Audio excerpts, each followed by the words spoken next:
Hello, everyone, and welcome to Perspective in Practice, a leadership development interview series hosted by Break the Norm Leadership.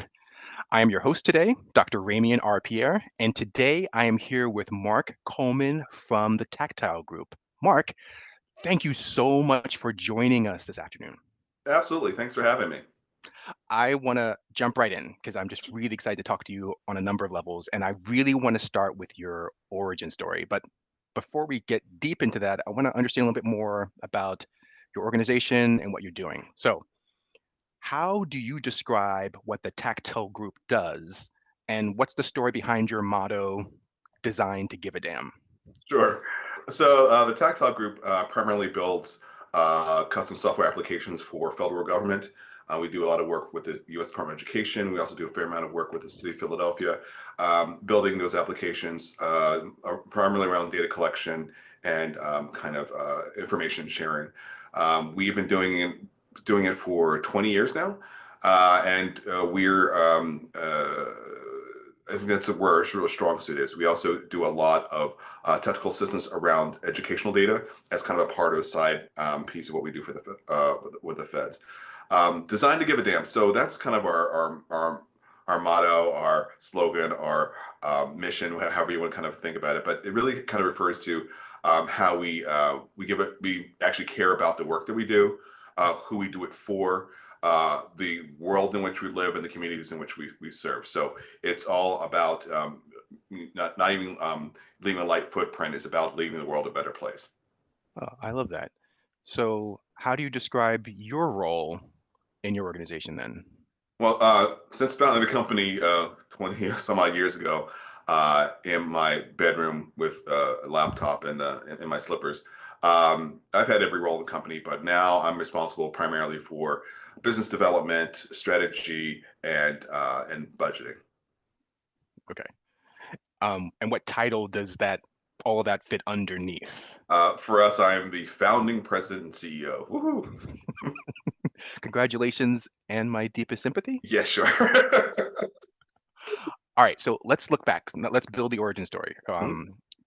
Looking back on your personal life and also your earlier work life experiences, what types of experiences or interactions foreshadowed the work that you're doing now? Like, help us understand that origin story.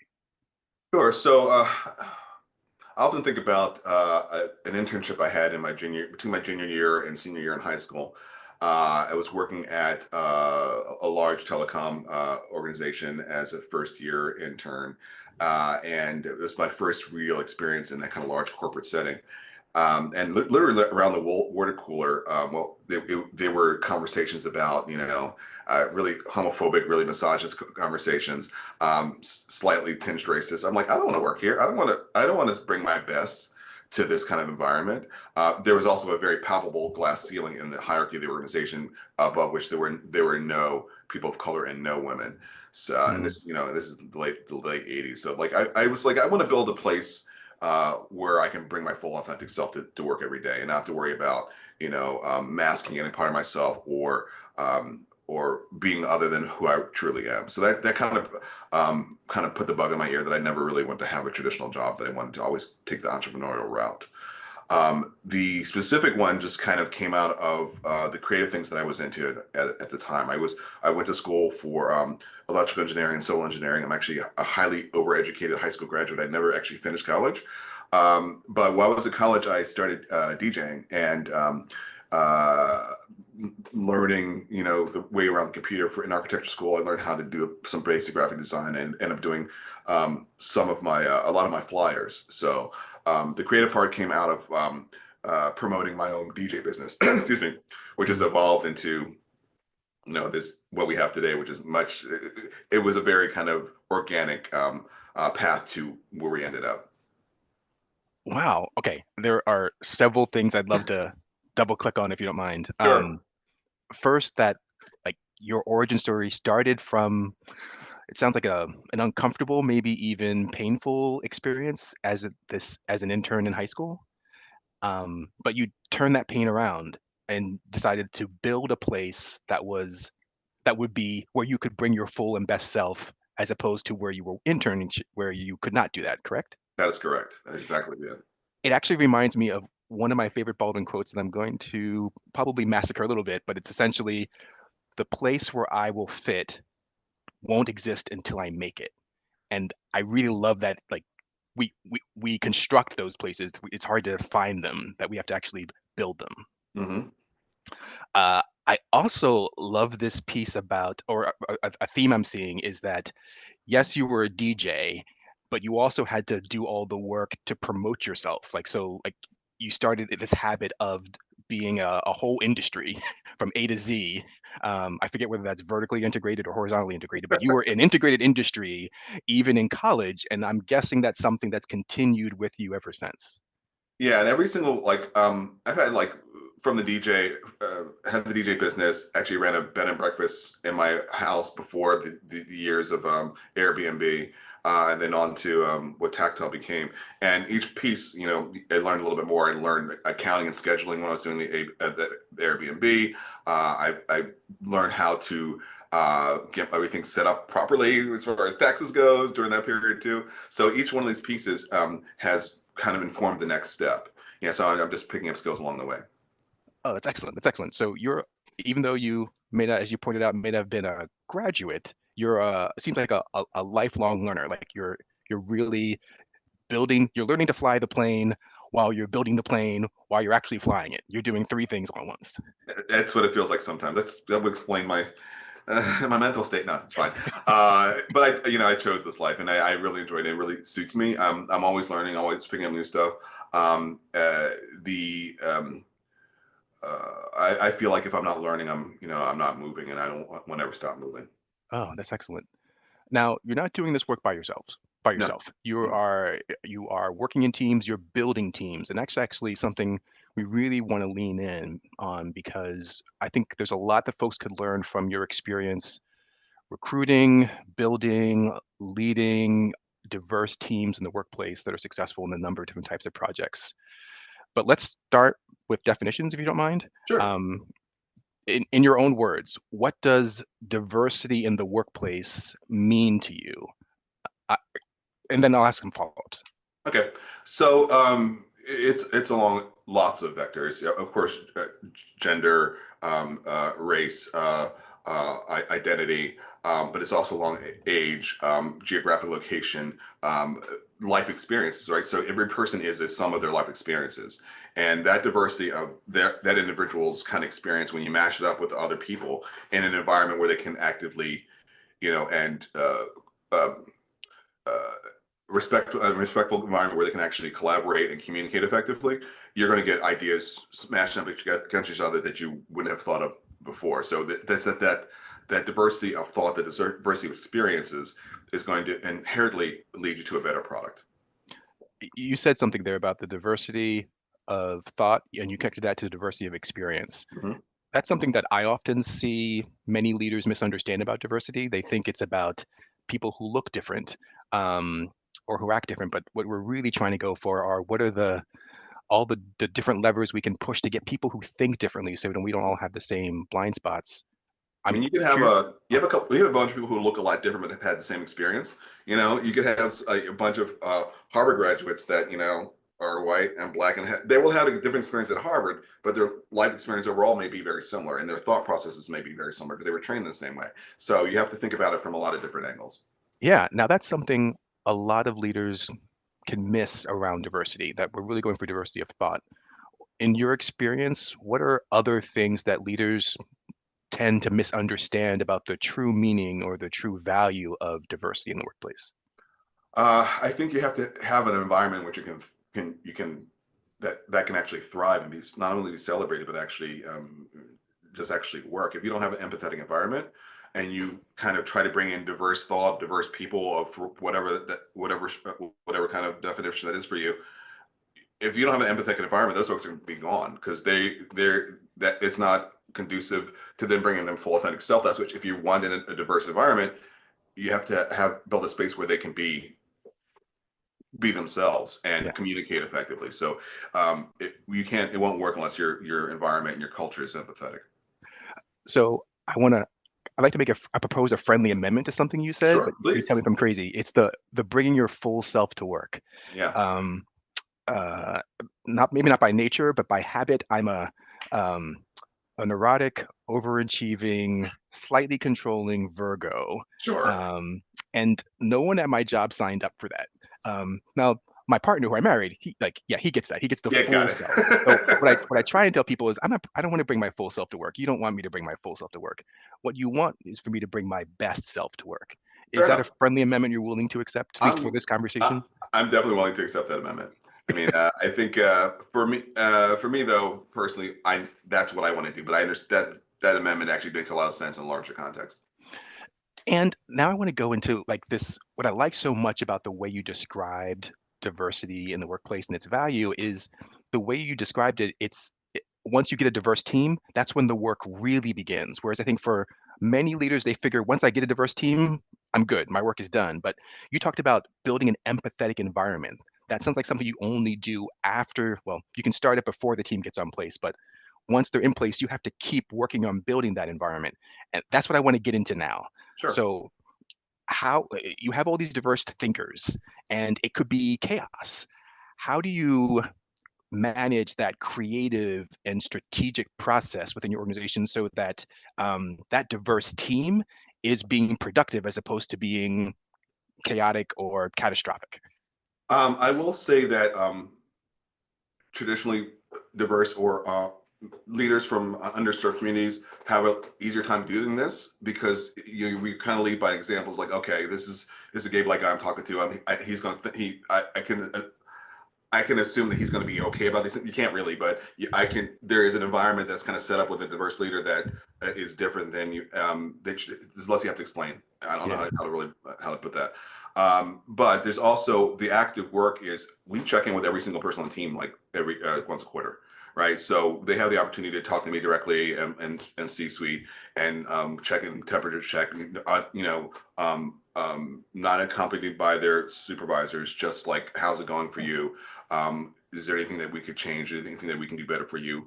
Where would you like to be? So there's this kind of active communication that we make sure that everybody on the team has. So we're able to spot kind of rough spots. We've had a few, right, and we're able to adjust and to approach them directly.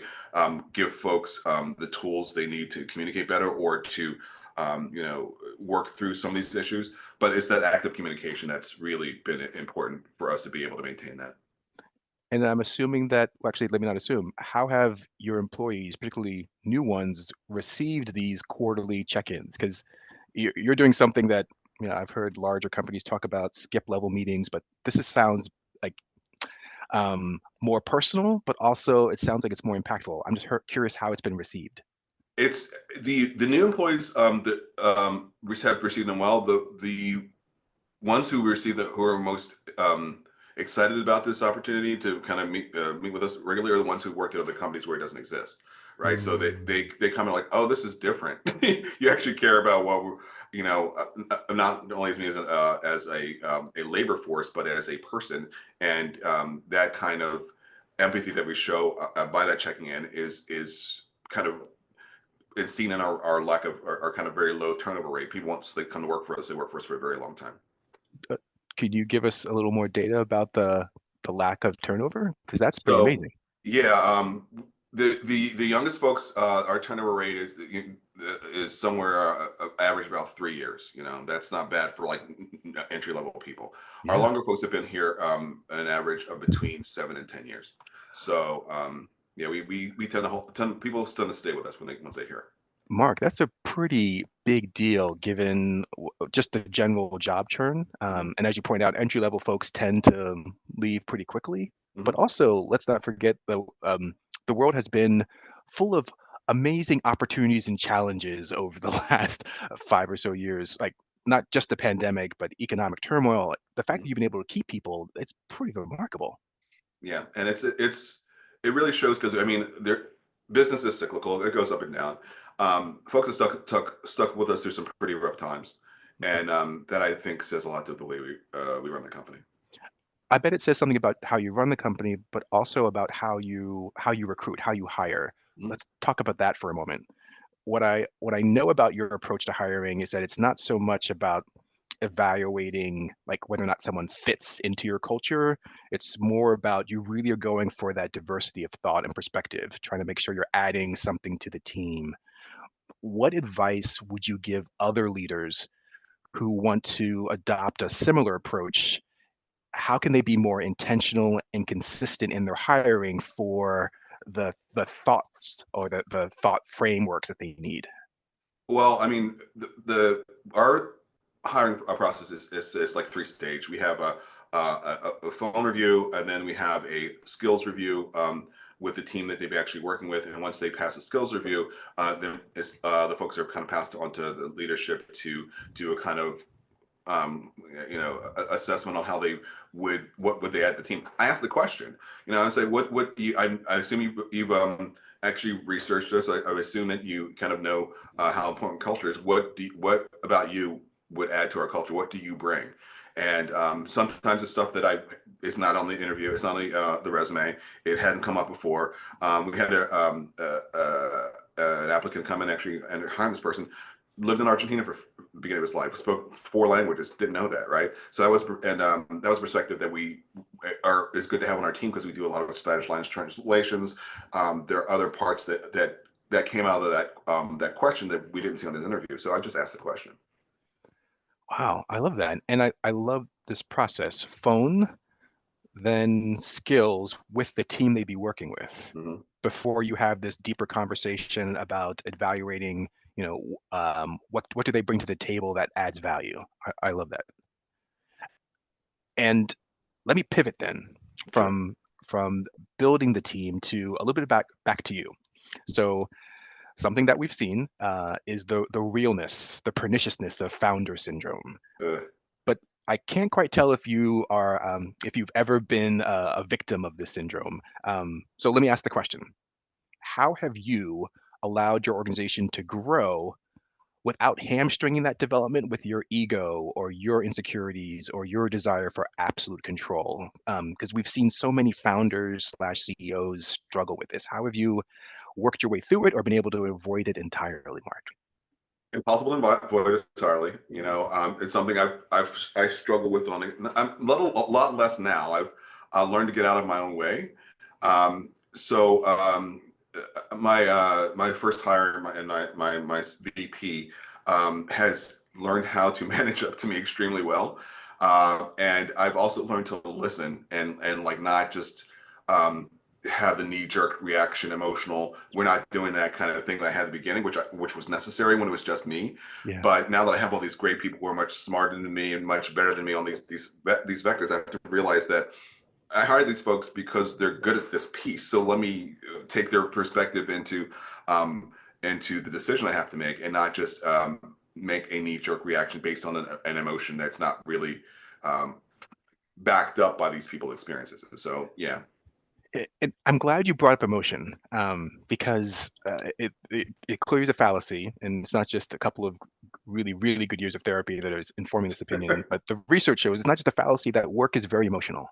Um, and so when I give you credit for not letting your emotions get in the way, what I am curious about though is how do I want to phrase this is um, how you what have been your tools for managing those emotions? Like, do you have a reality check committee at home? Do you meditate? Do you have a practice? Do you have a routine? Do you exercise? I'm curious what helps you um, keep control over your emotions or manage your emotions instead of having them manage you. Well, we were talking about this earlier, but I spent a lot of time on cycling. It's no huge feat. I did 2,500 miles last year. I'll probably do that this year again.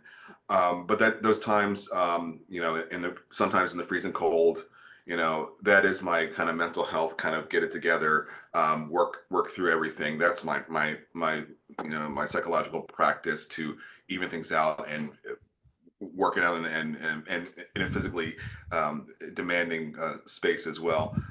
That's what helps keeps me calm. Plus, I've been wonderful guy at home. We were together for 20 years, married for 14, and when everything's go completely off the rails, He's over there to pick me up and put me back together because the pieces do fall apart sometimes.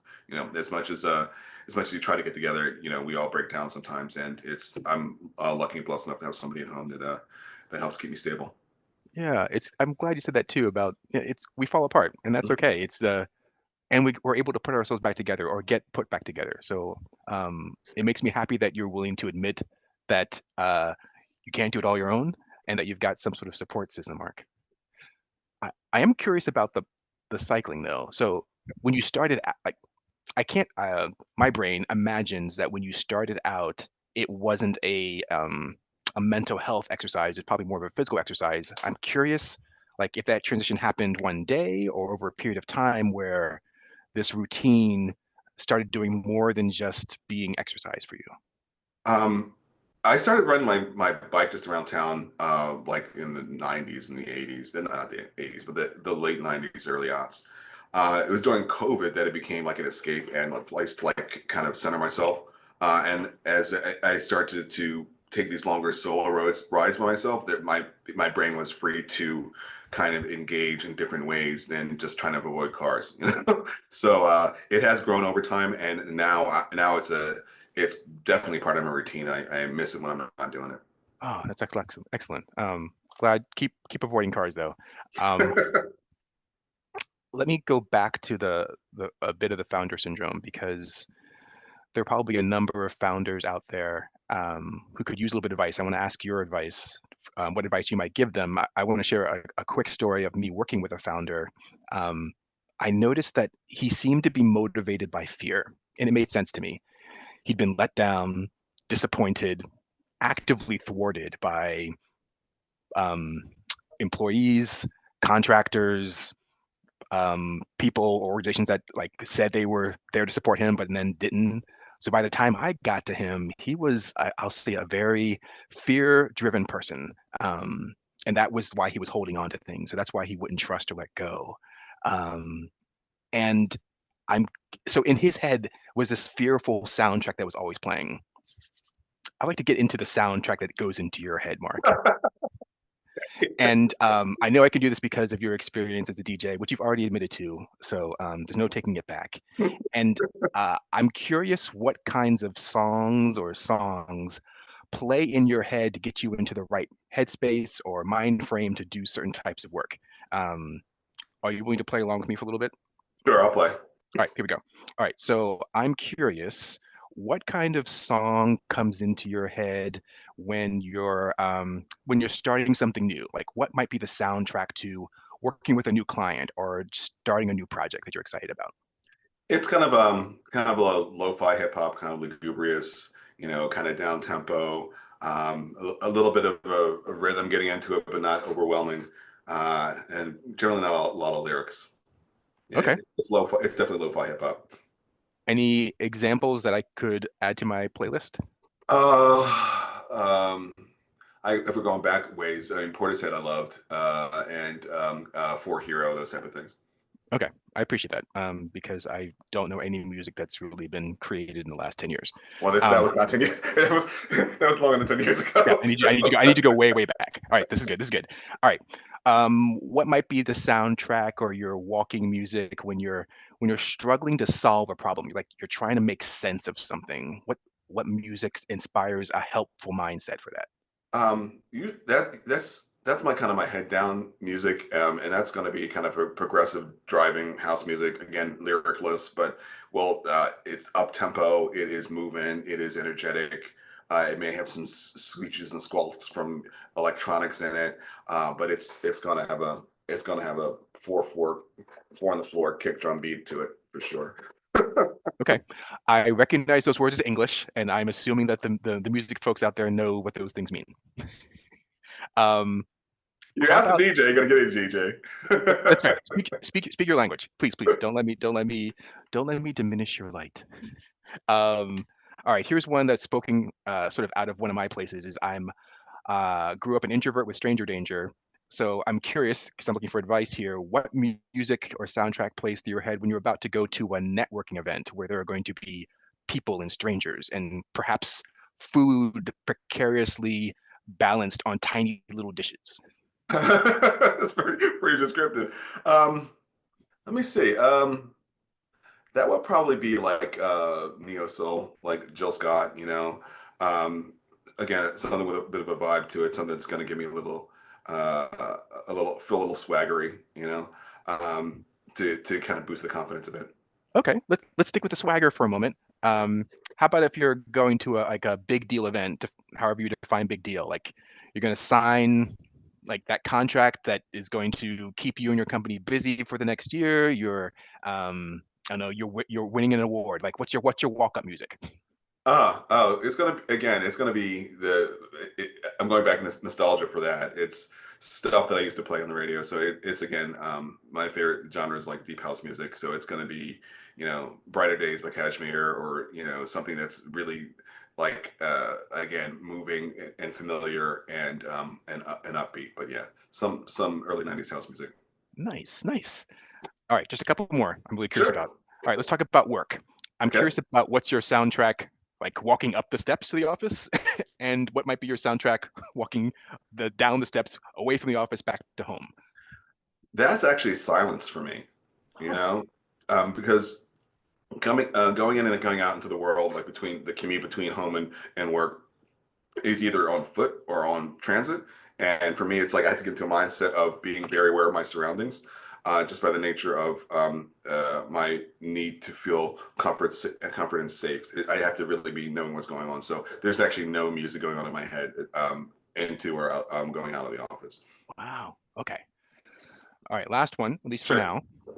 now. This is one when you have to, what's the soundtrack playing when you need to do something that's going to disappoint somebody? You're sharing tough news, whether that's constructive feedback or like a loss in terms of a proposal bid.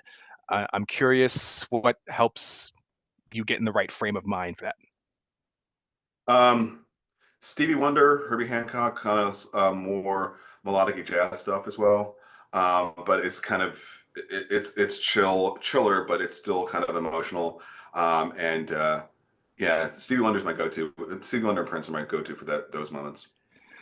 This is awesome, Mark. And in a second, I'm going to ask you like what you do besides biking to help you regulate your emotions.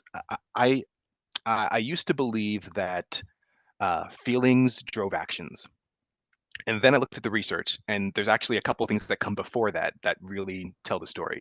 Or actually, that's literally the way it works. Stories drive feelings, drive actions. That the stories we create, find, use about what's going on will drive the feelings that then drive actions in us, or could drive actions in others if we're using the stories to communicate. Um, and I'm curious for you, like in terms of regulating emotions, particularly as somebody who the buck stops with, like you're the founder. Um, what advice might you give other CEOs or other CEO founders, other founders about just how they could regulate their emotions in a way that honors the humanity? For example, you were telling me at the beginning of this call that you had a tough week this past week, and I get it. But what advice would you give them about how they might regulate their emotions in a way that allows them to still be human and also to be helpful or to move things forward? Sure. So I'll really kind of lead with the emotion I have to. I don't know if it's an emotion, but I guess it is an emotion. I have to deal with the most with is anxiety. Anxiety about getting the job done. If we're going to win the contract, all those things around show up in me as anxiety. And I have to. The first thing I have to do is understand, separate the anxiety I can control, have outcome over, and anxiety I have no outcome over. I can, if in the stuff that I can control and it's making me anxious, I don't let it sit on my desk. I do it as soon as I realize what's going on.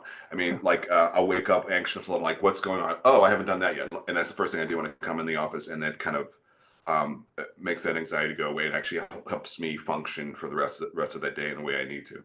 Yeah. Every once in a while, the anxiety just becomes overwhelming and you just got to check out and like do something else and miss a deadline, or just it's going to be okay, I'll get to it, but I need to spend time not doing this.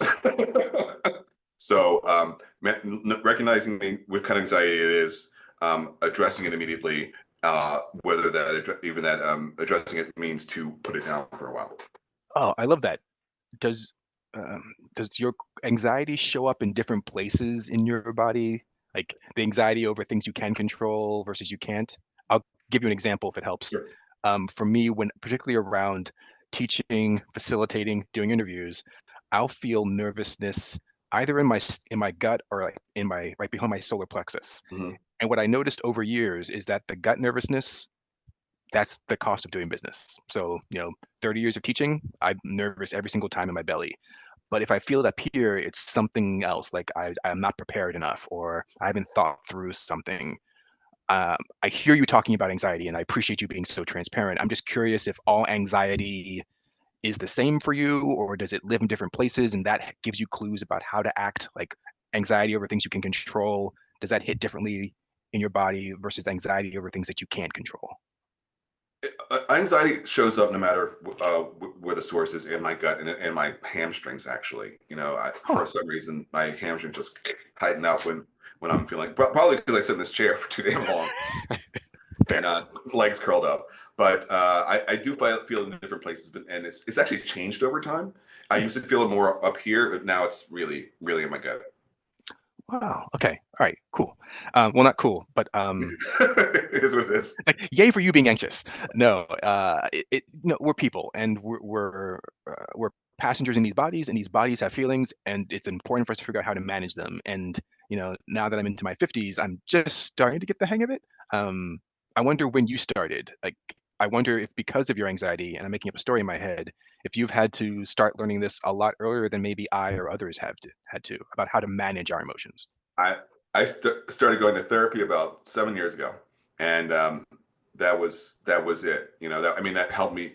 I was not managing my anxiety at all. It was consuming me, and I was making bad decisions on based on emotions, bad business decisions, in fact. But once we kind of got into it after about 6 8 months with my therapist, I'm like, oh, these are some tools, actual real thing, real world stuff that I can actually use to deal with this. And therapy is key. Don't I can't say enough about it. Everybody everybody should have access to it. Everybody should take advantage if it's offered. Therapy is one of the best things you can do as a business owner. Oh, all right. That we're putting on the back of the t-shirt. Thank you. Um, I want to talk about how you define success. Um, and a theory I have is that the way that you spend your time is probably the the basis for this discussion.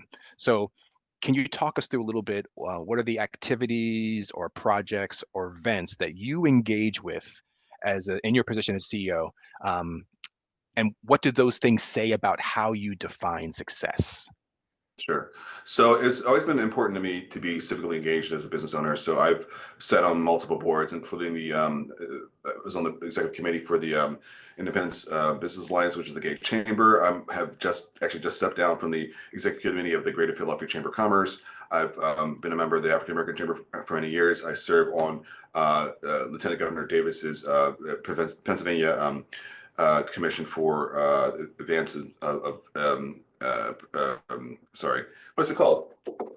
Yeah, Advisory Council for Business Procurement. It's on the wall. It's a little thing. It's just It's gonna okay. be Take your time. Yeah, you're good. acronyms. Too many acronyms in this world. So it's very important for me to to actually be engaged in trying to change the narrative, especially in this region, around what it means to be a diverse-led firm, what it means to value empathy in an organization. So I try to show up and speak about lead by example, and be present in that way. So this follow-up question I have, you almost pretty much, I'm pretty sure I know what your answer is based on things that you said earlier. How much of that definition of success, the one that involves all this civic engagement, how much of your success definition is about your company doing well, and how much of it is about your company doing good for the world? I think it's both. I mean, I think for me, they're not. It's not an either or. We're not quite a B3 organization, but the good we do in the world is important, as everyone having uh, a reasonable lifestyle for their work. We don't have the highest salaries, but we pay 100% of healthcare. You know, we have these trade-offs and these kind of uh, trying to have an organization where people can have a full life. So that's the most important thing to me. And, you know, of course, you know, I've been doing this 20 years. I want us to make money. We are a for-profit organization. Yeah. But we've made decisions that would have, you know, we've taken equity positions that would have changed the very fabric of the company earlier than I wanted it to, and they just weren't right. So I made some decisions to continue to bootstrap. I still think we're doing well, and I still think we're doing good. Oh, I love that. I particularly like what you said there, that line about you want your employees to have a full life. You accepted my friendly amendment that you don't want them to bring their full selves to work. But having a full life is something that I think is incredibly valuable, and I wish there were more uh, founders, presidents, and companies that cared about their employees having full lives. So thank you for that. Um, let's talk about legacy then. Okay, What kind of legacy would you like the Tactile Group to leave on the world? that's a hard one. You know, uh, I would like to think that people who've come to this organization will uh, bring that spirit to wherever they go next. You know, I would like to think that the work that we've done in these civic organizations will make it easier for the next small business to do business with the state or do business in any sort of way. I would like to think that uh, being a gay man of owning a multi-million-dollar company in Philadelphia is going to inspire others to do the same. You know, those are the things I hope that Tactile will affect in the world long term. I love that. Inspiring the next cohort of founders, um, paving the way, making it easier for other small businesses. And I love the part about like your employees and going off and doing their next thing. Let me double click there. Can you talk a little bit more about or imagine more? What kinds of things would you like your employees when they leave? Because hopefully people won't die there, but when they leave and go off to do other things, what kinds of things would you love to see them doing? I like to see them in leadership positions where they can bring our style to the next organization, right? And Mm. help improve their culture from what they've gleaned and experienced here. Oh, I love that. That's a great sign. I'm going to add that to your success definition. That no, really, that like the people that work with you are feel so good about their experience even when they leave that they take that same philosophy, approach, style to the next job. It's like you're creating the force multipliers of goodness out there in the world. All right. Although it sounds like a weird place to end an interview, I want to sort Okay. of end this last segment with talking about your best mistake. But let me explain what I mean by best mistake. Um, it's really easy for a lot of people to think that success is very linear. You do this, then you do that, then you do that, and like there's no setbacks. And I'm sure you know, as a Not the human case. being and founder, that like there are ups and downs, there are lefts and rights, there are zigs and zags. So I would like for you to just out loud with me, just ruminate about your best mistake. Looking back on your career so far, what would you say is your best mistake? Meaning the something that didn't go as planned, but ended up being a good thing for you, maybe even better than you originally imagined. So I guess the I kind of hesitant to say the best mistake because it was a really painful one. But our first big government contract, we partnered with a company that they came in as our subcontractor. Okay. They had the relationship with the client.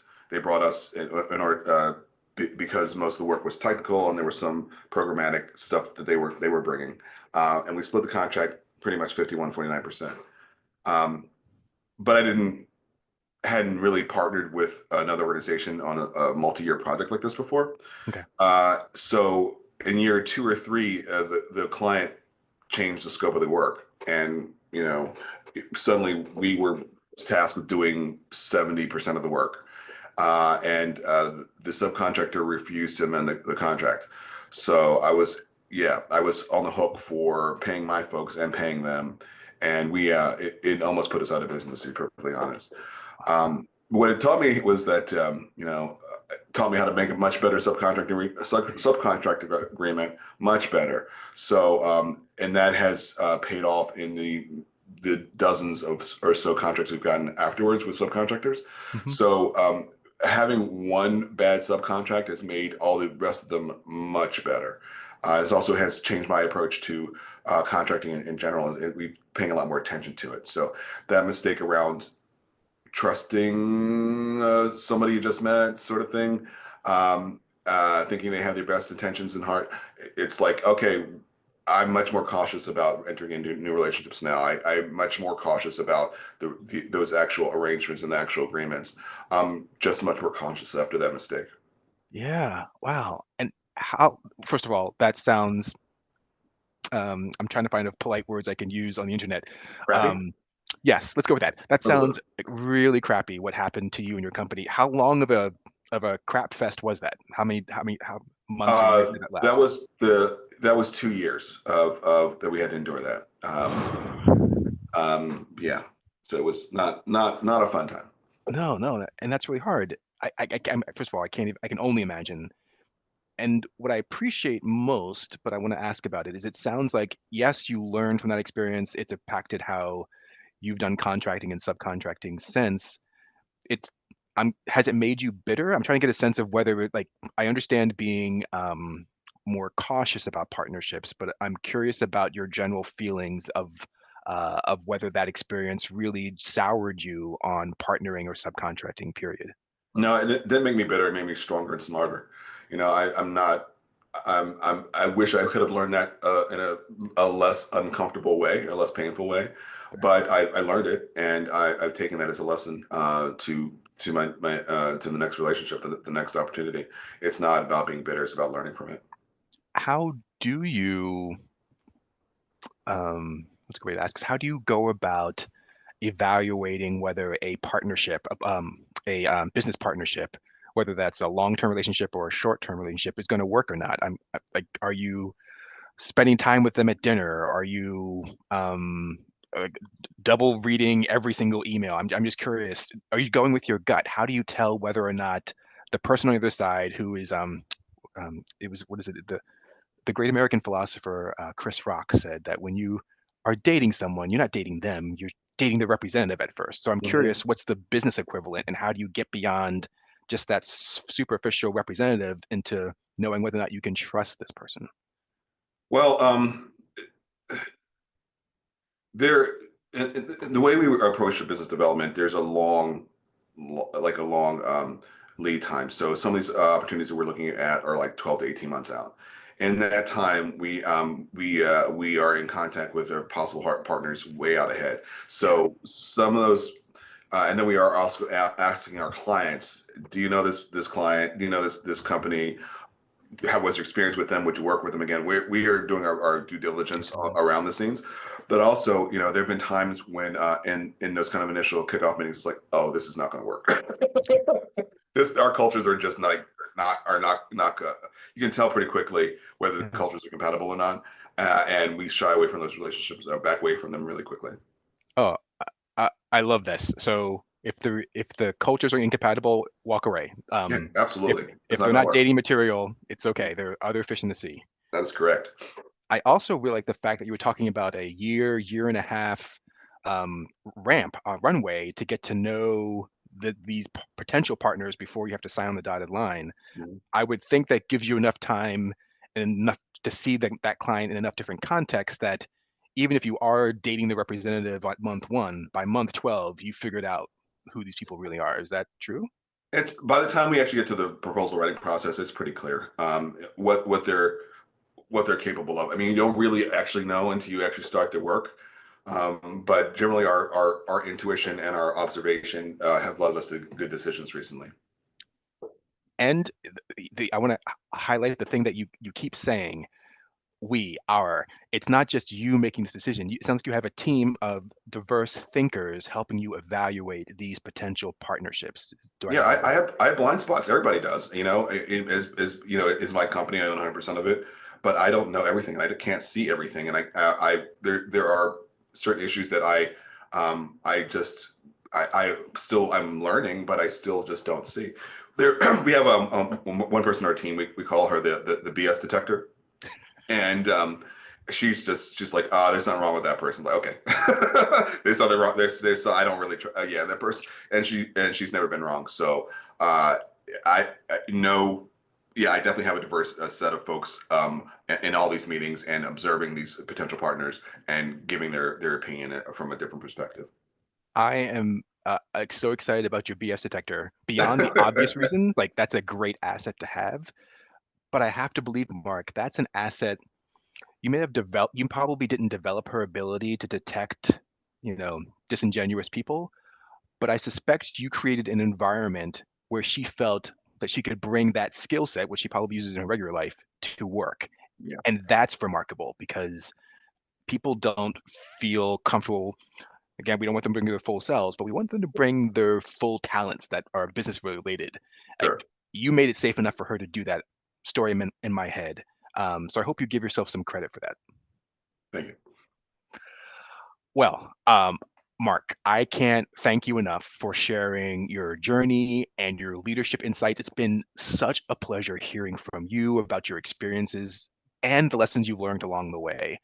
And for our viewers, if you've enjoyed hearing Mark's insights today, don't miss other Break the Norm leadership interviews. If your organization is interested in learning how Break the Norm leadership can help you develop your greatest asset, your people, then click the link below. Thank you again, Mark. My pleasure. Thank you.